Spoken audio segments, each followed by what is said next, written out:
Billy Harris. You're hanging with Harris. We're at the legendary James Beard House in New York City. My good friend Charlotte Voisey from William Grant & Sons. How are you, Charlotte? I'm great. I'm hanging with Harris. What could be better? Nothing could be better, and you are hanging with Harris. And here we are yet again in this amazing space for a very special occasion. What are you going to make today? That's what I want to know. I have a delicious cocktail. It's Japanese style with a bit of a Korean twist. Inspired by tonight's dinner, right? Yep. By Chef Akira back, who's cooking right downstairs. What are you gonna do for us? Well, I'm gonna start off with a split spirit base. And what is a split spirit base? It means I'm going to use 2 types of liquor as the base here. Okay. First of all, vodka, and I'll explain why in just a second. So I've got a 3/4 ounce of Raka going straight in there. Beautiful bottle. The next is whiskey. So actually... A little vodka whiskey combo. Yeah, and this is because, you know, when we pair food and cocktails, we don't want anything too strong in flavour, because it's all about the food. We don't want to overpower the food. So a little flavour from the whiskey, and the vodka will lengthen out that flavour without making it too overpowering. I like the term lengthen out that flavour, though. But it is interesting when it's an inspired drink by what they're cooking. Like you said, it can't be just like this goblet of vodka or something like that. Well, and the stronger the drink, the palate gets a little overpowered and you can't actually enjoy the cocktail. Sure. And what is that? This is an Asian pear. It's called a nashi pear. It's actually a nashi pear? Yeah, it's a species from Japan. Okay. So I freshly extracted the juice from those. It's very technical. Morning. Yep, so we've got that. And would you go ahead and pass me a lemon? You mean go from here to here? Thank you. Yes. Yep. Pass you the lemon officially. And I'm just going to chop that open and squeeze a half lemon into the cocktail glass. You've done that before. Nice That's and for fresh, sure. yeah. Absolutely. And so vodka whiskey? Was it a whiskey? A little bit of whiskey for flavour. Got it. Huge in Japanese culture, by the way. Huge. So the flavours are going to pair in nicely. Huge. And I love the whiskey and pear already. So vodka, whiskey, pear, and some fresh lemon. Boom. Not over yet. Not simple syrup. Simple syrup with some green tea. Okay. So yeah, a little complex, right? The green tea, Japanese, Korean kind of dinner, not so simple. And this again gives aromatics as well as flavours. Absolutely. Last little touch is a dash of egg white. We're gonna shake it up. Fabulous. Look at that. Perfect. And it's this little tiny glass too, isn't it? A little tiny glass, nothing too big. And a great cocktail is not finished without a garnish. No, it needs a garnish. So you'll like this. I'm ready for it. What we've got in here is I've loaded this with a loose green tea from Japan. Of course you have. They have a slightly different technique of finishing their tea as Chinese green tea. They steam it rather than roast it, so it has more subtle aroma and flavour. This is a fully inspired cocktail for tonight's meal. I did my homework. You did do your homework as well. A little bamboo straw. A little bamboo straw. Should I try that? I think you should. It looks amazing. Well, the flavours of the dinner tonight, you've got some pork chop with apple, you've got miso, you've got a lot of citrus, some fat in some of the fish and seafood that chef's preparing. Yeah. So this is just going to cut through, contrast, complement. And the whole thing with the fizz, when you really add that, like you're adding this just little layer, it does the thing, right? What is it doing, that fizz it's action? that mouthfeel. It just makes everything a little more soft and creamy. But it's so amazing that it is inspired with what's happening in the kitchen tonight. And I was going to say, while we're sitting here filming this, you can actually smell everything that's happening in the kitchen. It's inspired by tonight's meal. So I think we should go see what's happening downstairs. Perfect. From the kitchen in the legendary James Beard House, my good friend Akira back. How are you, Akira? Hanging out with Harris. You are hanging with Harris, that's for sure.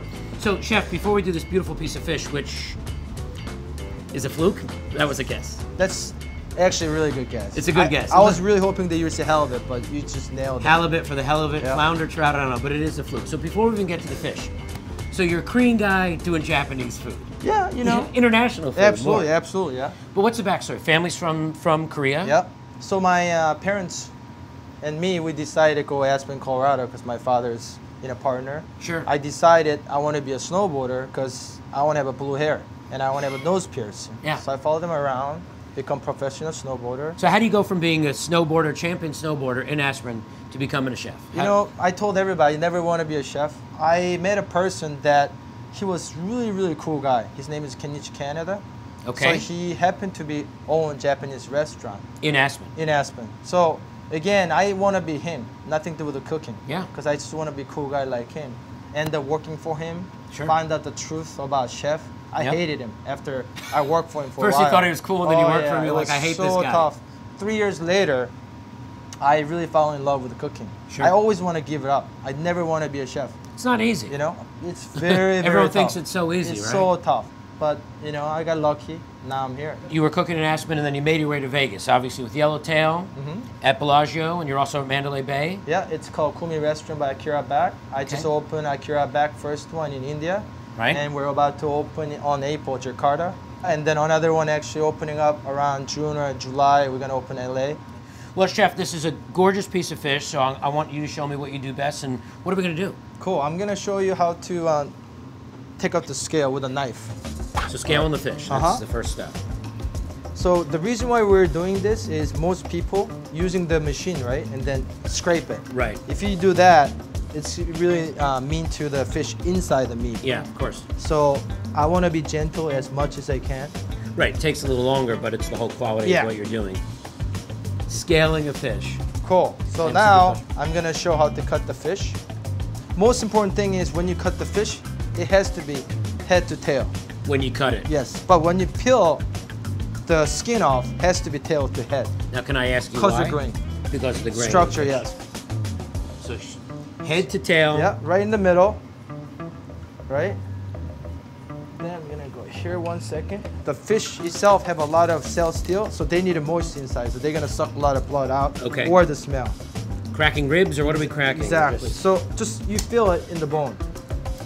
Once again, you've done this a few times, I can tell. Yeah, exactly. So there's a fillet. Boom. Boom. So what I'm gonna do is clean up, basically. Clean up so the fillet.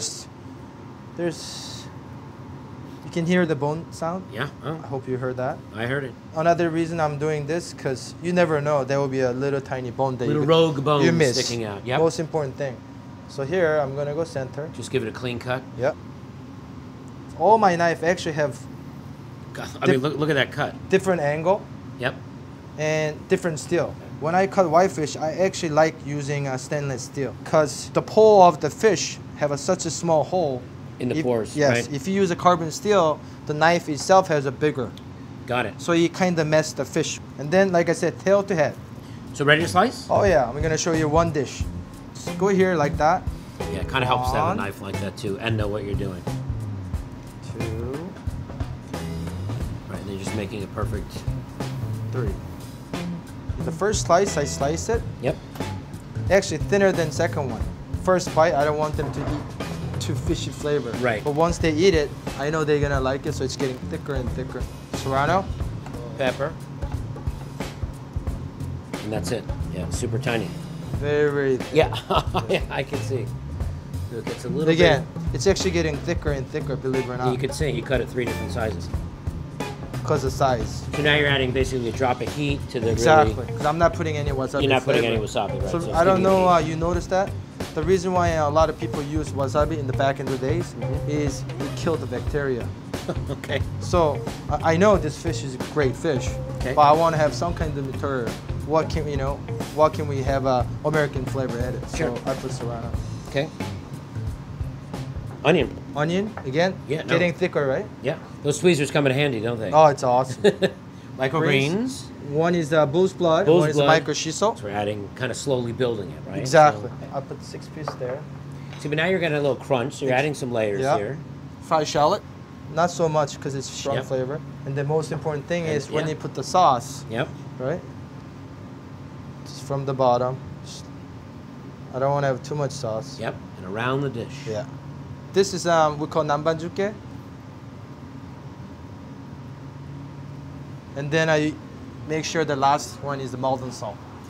This is part of tonight's James Beard dinner, which is we're calling Japanese dinner with a Korean twist. Yep. So the only thing left, can I have a Yeah, little bite? absolutely, please. I'm gonna get a little bit of everything. Uh-huh.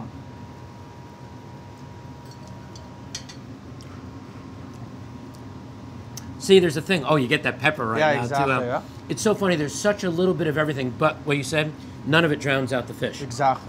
It's a great dish. It's a great night here in New York City. Akira, thanks for you, hanging with appreciate Harris. We it. appreciate Yeah, your time. absolutely. And we'll see you real soon.